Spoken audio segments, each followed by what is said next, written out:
एका गावात एक टोपीवाला होता. त्याचं नाव होतं गणू. गणू रोज वेगवेगळ्या रंगांच्या टोप्या विकायला जायचा. लाल टोपी, पिवळी टोपी, हिरवी टोपी, अगदी सगळ्या रंगांच्या.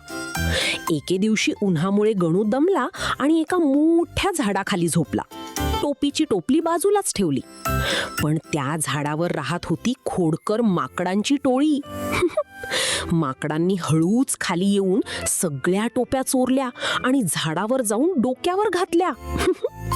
थोड्या वेळाने गणू उठला आणि पाहतो तर काय, टोपली रिकामी. गणू वर बघतो तर सगळी माकडं टोपी घालून बसलेली. एक माकड लाल टोपीत डान्स करत होतं, दुसरं हिरव्या टोपीत चेहरा वाकडा करत होतं. गणू ओरडला, अरे माझ्या टोप्या परत द्या. माकडांनीही त्याची नक्कल केली. अरे माझ्या टोप्या परत द्या. गणूने हात वर केला, माकडांनीही हात वर केला. गणूने उडी मारली, माकडांनीही उडी मारली. मग गणूला आयडिया आली. त्याने स्वतःची टोपी काढून जमिनीवर फेकली. सगळी माकडं म्हणाली, हा खेळ मजेदार आहे. आणि त्यांनीही सगळ्या टोप्या खाली फेकल्या.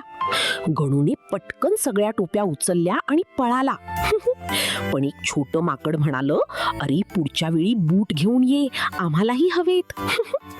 तात्पर्य, हुशारीने मोठी अडचण सोडवता येते. बाय बाय फ्रेंड्स, वीडियो अच्छा लगा लाइक करो, दोस्तों के साथ शेयर करो और सब्सक्राइब बटन दबाना मत भूलना. मिलते हैं नेक्स्ट फन वीडियो में.